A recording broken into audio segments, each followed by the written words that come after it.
자, 이제 오늘은 이제 수정된, 진보된 세대주의에 대해서 이야기합니다.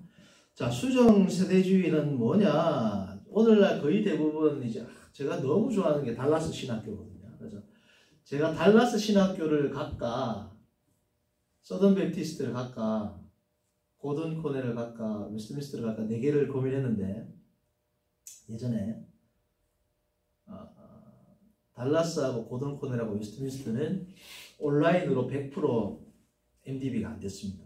지금은 모르겠어요. 코로나 시대라서 되는지. 제가 2019년입니까? 그때 제가 이제 입학할 때 4가지를 고민을 했는데 결국은 풀로 MDB가 가능한 이제 서던 베프티스트를 저는 채택했는데 달라스 신학교가 제일 강점이 뭐냐면 원어를 엄청 강조해요. 원어를.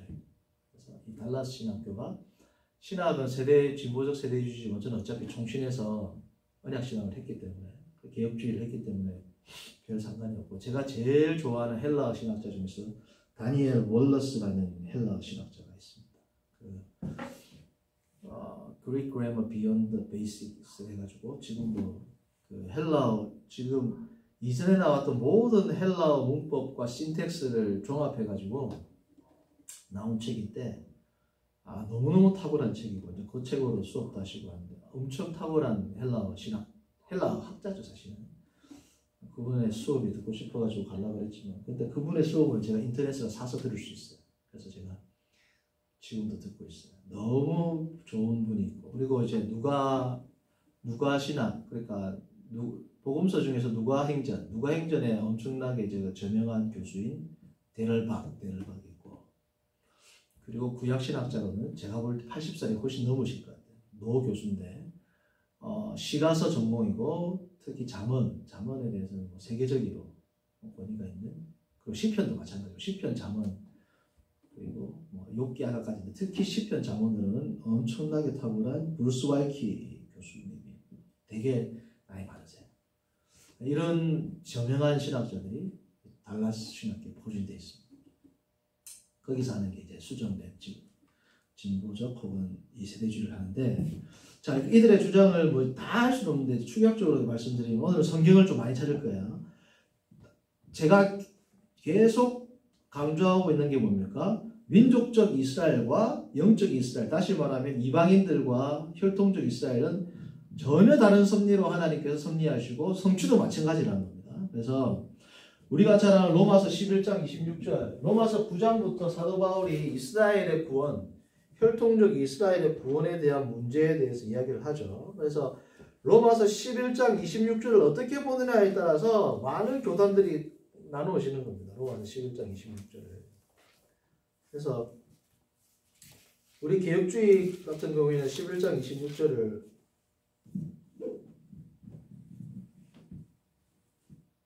그리하여 온 이스라엘의 구원을 받으리라. 여기서 말하는 온 이스라엘은 혈통적 이스라엘과 이방인을 다 포함하는 개념입니다. 우리는. 근데 여기서 말하는 다 포함한다는 게 이제 중요한데 모든 혈통적 이스라엘을 다 포함한다. 이게 아니고 우리는 혈통적 이스라엘 사람들 가운데 예수님을 안 믿어도 다 이 뜻이 아니겠죠. 혈통적 이스라엘 백성 가운데 그리스도를 믿는 사람들이 생긴단 말이에요. 요즘 많이 생기죠. 그 사람들이 뭐야? 메시아닉 주라고 부르고 아니면 시온주의자들, 그러니까 시오니즘을 가지고 있는 그리스도인들이 보통 메시아닉 주라고 많이 부르죠. 하여튼 이런 사람들 갑자기 생각이 안 나요. 미국에 어떤 출판사가 있는데 기독교 출판사인데 유대인 그리스도인들이 메시아닉 주들이 내는 엄청나게 탁월한 구약 신학에 대한 책을 내는 출판사가 있는데 제가 그 책을 가지고 몇 권 가지고 있는데 출판사 생각이 안 나네요. 오리엘인가 뭐 어쨌든 있습니다. 네. 그리고 JPS 출판사도 있어요. 네. 그것도 저 갑자기 JPS 뭐 약자인데 어쨌든 그 2개 출판사가 아주 탁월한 출판사입니다. 어쨌든 우리는 혈통적 이스라엘 가운데 그리스도를 메시아로 믿는 예수님을 그리스도로 믿는 유대인들과 또 이방인들을 의미하는데 이 구절을 세대주의자들은 온 이스라엘의 구원을 받은 것을 뭐냐면 민족적 이스라엘, 혈통적 이스라엘을 이야기한다라고 보는 겁니다. 혈통적 이스라엘. 혈통적 이스라엘, 온 이스라엘, 여기서 말하는 이스라엘은 혈통적 이스라엘을 이야기를 하는 것인데, 그럼에도 불구하고 이제 그들과 우리 언약신약이 이제 원래 언약신학과 세대주의 신학이 제일 다른 점이 뭐예요? 구약과 신약, 옛 언약과 새 언약의 연속적인 측면을 강조하는지 불연속적인 측면이 강조하는지에서 첨예하게 대립된다는 거죠. 그렇죠? 근데 수정된 진보된 세대주의가 언약신학과 요즘에 활발하게 이야기를 하고 거의 같이 이제 협업을 해가지고 신학적인 작업도 많이 하는 이유가 이것 때문입니다. 이 마지막 요거. 뭐냐면 요거는 우리 언약신학에서 말하는 내용과 똑같아요. 그들이 말하는 내용이 뭐냐면 이스라엘을 향한 하나님의 약속은 지금 교회 시대에 교회 안에서 부분적으로 성취됐다. The promise to Israel are now fulfilled in the church in a preliminary, partial manner.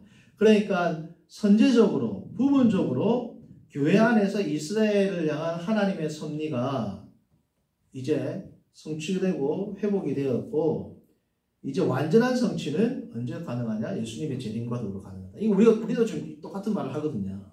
그러면 어떤 부분에서 다르냐? 어떤 부분에서 다르냐를 이야기하기 전에 진보적 세대주의자들이 왜 이런 주장을 하게 됐는지, 원래는 지금 혈통적 이스라엘과 영적 이스라엘을 완전히 구별했는데 지금은 혈통적 이스라엘에게 주어진 하나님의 언약도 교회 시대에 부분적으로 성취됐다고 얘기를 한다고 그랬잖아요. 그죠? 여기서 말하는 이제 부분적으로 성취됐다는 게 뭐냐면 이제 이런 의미입니다. 원래 세대주의자들은 옛 언약과 새 언약이 다르다, 이 관점이거든요. 과연 다르냐가 이제 언약 신학을 하는 사람들과의 여러 가지 담론과 토론을 통해서 세대주의자들도 이제 자기들도 연구를 하면서 생각을 하겠죠. 그래서 진보적 수정을 하는 겁니다. 어떻게 수정을 하느냐? 자, 새 언약에 대해서 이야기하는 예레미야 31장 31절은 새 언약을 예언하는 책으로 너무 우리가 자주 이야기하죠. 예레미야 31장 31절부터 34절까지 우리가 한번 읽어볼까? 이거는 뭐 성도님들 딱 보면 합니다. 너무 많이 우리가 들어봤고 했던 구절이니까. 31장 31절부터 34절까지 제가 읽어볼게요. 여호와의 말씀이니라. 보라, 날이 이르니 내가 이스라엘 집과 유다 집에, 이들에 의하면 세대주의자들에 의하면 혈통적 이스라엘인 겁니다. 그렇죠? 이스라엘 집과 유다 집에, 다시 말하면 혈통적인 이스라엘과 유다 집에 새 언약을 맺을 것인데, 새 언약을 이스라엘 집과 유다 집에 맺을 거란 말이죠. 그런데 이 언약은 내가 그들의 조상들의 손을 잡고 애굽 땅에서 인도하여 내던 날에 맺은 것과 같지 아니할 것은 내가 그들의 남편이 되었어도 그들이 내 언약을 깨뜨렸습니다. 여호와의 말씀이니라. 그러나 그날 후에 내가 이스라엘 집과 맺을 언약은 이러하니 곧 내가 나의 법을 그들 속에, 다시 말하면 그들 마음속에 두고 그들의 마음에 기록하여 나는 그들의 하나님이 되고 그들은 내 백성이 될 것이라. 여호와의 말씀이니라. 이거를 원래 이 사람들은 혈통적인 이스라엘에만 원래 국한을 시켰거든요. 세대주의자들이. 그들이 다시는 각 이웃과 형제를 가르치 이르기를 너희는 여호와를 알라 하지 아니하리니 이는 작은 자로부터 큰 자까지 다 나를 알기 때문이라. 내가 그들의 악행을 사하고 다시는 그 죄를 기억하지 아니하리라. 여호와의 말씀이니라. 이렇게 돼 있는데, 요거를 누가복음에 보면 예수님께서 성찬식을 하시면서 이렇게 말씀하십니다. 누가복음 22장 20절을 보시면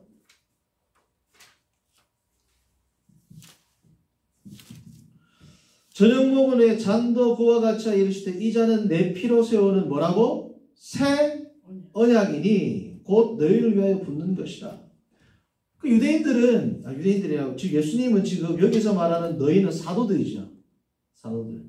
그러니까 예수님께서 사도들하고 맺을 때 새 언약을 맺는다 그랬잖아요. 그러니까 유대인들, 세대주의자들은 어떻게 생각하냐면 앞에 예레미야서에도 새 언약을 맺는다라고 할 때 이 새 언약은 이방인들과 맺는 새 언약을 말하는 게 아니고 완전히 새로 이스라엘 백성들을 갱신하게 될 그날, 그들의 말로 의하면 언제요?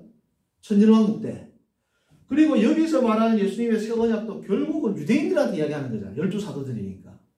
그러니까 우리는 이게 모든 이방인을 포함하는 거지만 세대주의자들은 이것까지 이야기를 이것도 유대인으로 본 거예요. 왜냐하면 예수님의 제자가 100% 그때 다 유대인들이거든요. 그죠? 자, 그런데 어디서 뭐가 팍 걸리느냐? 히브리서 8장과 10장은 8장부터 10장까지는 지금 신약 교회의 성도들에게 이야기하는 겁니다. 히브리서 저자가. 대상이 누구예요? 성도들이에요. 성도들. 물론 히브리서의 수신자들이 주된 교인들이 유대인들이 많았지만 이방인들도 섞여 있었거든요. 100% 유대인들이 아니란 말이죠. 그죠? 유대인과 헬라인들이 섞여 있는 이 히브리서의 수신자들에게 쓰는 내용에서 히브리서 8장에서 10장에서 8번이나 예레미야 31장 31절에서 34절을 인용하는 겁니다. 새 언약에 대한 이 내용을. 자, 이게 왜 중요하냐? 성도님 적어보세요. 사모님 적어보세요. 안 찾아도 돼요. 히브리서 8장에서 10장까지 예레미야 31장의 이 새 언약에 대한 내용이 엄청 인용이 많이 돼요. 인용이 직접 인용이 되든지 암시가 되든지 이렇게 예레미야 31장 31절에서 34절의 내용을 8장에서 10장까지 8번이나 엄청 언급을 많이 하는 거잖아요. 자, 그러면 뭐냐? 지금 신약교회 성도들한테 예레미야 31장 31절이 성취됐다 이 말은 뭐냐면 예레미야 31장에 있는 그 언약이 혈통적 이스라엘에게 국한됐다라는 세대주의자들의 해석이 맞다 틀리다? 틀리다는 거야. 왜냐하면 지금 히브리서 8장에서 10장은 신약교회 이방인을 포함한 뭐예요? 교회들에게 주시는 말씀이기 때문에. 그러니까 이런 여러 가지 또 다른 구절들이 있지만 제가 하나를 가져왔는데 이런 구절들을 보니까 하나님의 언약이 이 하나님께서 주신 언약이 혈통적 이스라엘에게만 머무는 것이 아니라 예수 그리스도를 통해서 어떻게 된다는 거예요? 새 언약이 부분적으로 교회 시대에도 이루어지는구나. 교회 시대에도 이 성도들에게 이루어지는구나. 이루어지는데 어떻게 이루어지느냐? 네, 여기가 중요해요. 여기서는 언약신학과 다른 거야. 이 말은 언약신학하고 똑같습니다. 언약신학도 이 말합니다. 부분적으로 이루어지지만 완성은 언제? 예수 그리스도의 천년왕국과 더불어지는 재림시에 완성된다. 이건 우리도 그렇게 이야기하거든요. 하나님의 언약과 약속이. 그렇죠? 자, 그런데 잘 분별을 하시면 돼요. 어떻게 보느냐? 이거를 뭐냐면 이스라엘롤로지라고 해요. 이스라엘 학이라는 게 나와요. 이스라엘 하나님이 말씀하시는 이스라엘이 누구냐 이거예요. 하나님이 말씀하시는 이스라엘이. 자, 성도님들 요거만 잘 따라오시면 됩니다. 지금 수정된 진보된 세대주의자들이 말하는 것은 뭐다? 예수 그리스도를 통해서 새 언약이 부분적으로 교회 시대의 이방인들에게도 뭐예요? 성취됐다는 거야. 원래 세대주의자들은 성취된다 안 된다. 이방인들에게 새 언약은 이방인들에게 성취되지만 원래 세대주의자들이 말하는 새 언약은 예레미야 31장에서 말하는 그 새 언약이 아니고 그리스도가 말씀하시는 이 새 언약, 교회 시대에서 이 새 언약은 유대인들하고 관계없는 새 언약입니다. 그렇죠? 유대인들이 완전히 예레미야에서 말했던 이 새 언약이 성취되는 건 언제다? 예수님의 재림 때라는 말이지. 그런데 아까 말했던 히브리서라든지 이런 말씀을 보니까 수정된 세대주의자들은 뭐라고 이야기하느냐? 예수 그리스도의 시대에 예레미야의 31장에 나오는 그 말씀이 교회, 다시 말하면 이방인들에게도 어떻게? 부분적으로 성취가 되고 재림 시에는 완전히 성취된다는 거야. 그게 완전 틀린 거야. 그지? 옛 언약과 새 언약과에 뭘 강조하는 겁니까? 연속성과 통일성과 커넥션, 연관성을 강조하는 거죠. 뭐가? 진보된 세대주의자들이. 자, 그런데 여기까지는 언약 신학하고 거의 똑같죠. 같은 분모를 가지고 있습니다. 그런데 어디서 확 달라지느냐? 에베소서 2장 11절에 13절을 봅니다. 자, 원래는 새 언약을 제외한 모든 언약은 누구에게 준 겁니까? 여기서 새 언약을 제외한 모든 언약은 뭐예요? 모세 언약, 길갈 언약, 세겜 언약, 노아 언약과 같은 노아 언약은 아니지. 아브라함 때부터니까. 아브라함 언약, 모세 시내서 언약 이런 것들을 다 뭐예요? 이 새 언약을 제외한 이 모든 것들은 누구에게 줬다는 겁니까? 노아 언약까지도 포함되지 않습니까? 이 모든 것들은 누구에게 준 거다? 유대인들에게 준 거고 이방인들은 뭐만 받은 거야? 새 언약만 받았다는 거야. 나머지 다 누구 거라는 거야? 유대인들을 거라는 거야. 자, 그 증거 구절, 프루프 텍스트가 뭐냐?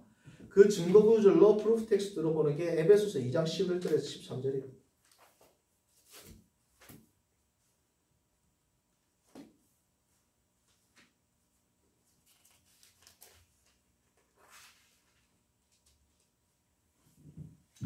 자, 에베소서 2장 11절에 13절 보시면 그러므로 생각하라 너희는 그때 육체로는 이방인이요 손으로는 이거 누구예요? 지금 이방인들 이야기하는 겁니다. 손으로는 육체로 행한 할례를 받는 무리가 칭하는 자들로부터 할례를 받지 않은 무리가 칭함을 받은 자들이라. 지금 유대인하고 헬라인들, 이방인들을 구별하는 겁니다. 그죠? 그때 너희는 그리스도 밖에 있었고 이스라엘 나라 밖의 사람이라. 그때가 언제예요? 새 언약이 있기 전에는 너희들은 이스라엘 밖에 있었단 말이에요. 약속의 언약들에 대해서는 외인이요 세상에서 소망이 없고 하나님도 없는 자이더니 이제는 뭐야? 새 언약을 통해서 예수 그리스도를 통해서 이제는 전에 멀리 있던 12절로 말하면 이스라엘 나라 밖에 있던 너희가 그리스도 예수 안에서 그리스도의 피로 뭐라고? 가까워졌느니라. 그래서 14절 그는 우리가 화평이신 자 둘로 하나를 만드사 원수된 것 곧 중간에 막힌 담을 자기 육체로 하셨다. 그러니까 이건 어떻게 보냐면 자 보십시오. 우리 언약 신학에는 뭐냐면 이게 지금 되게 중요한데 되게 중요한데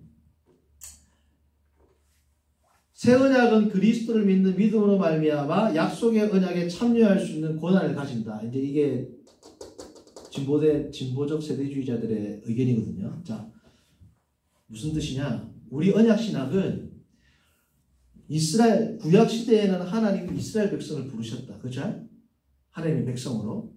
하나님의 백성으로 이스라엘을 부르셨는데 이스라엘 부르시고 그들에게 율법을 주셨죠. 그래서 하나님께서는 이스라엘 백성을 구약 시대에 하나님의 백성으로 부르셨고 신약 시대에는 예수 그리스도를 통해서 예수 그리스도 안에 있어야 뭐예요? 하나님 백성입니다. 구약 시대에는 어디 안에 있어야 돼?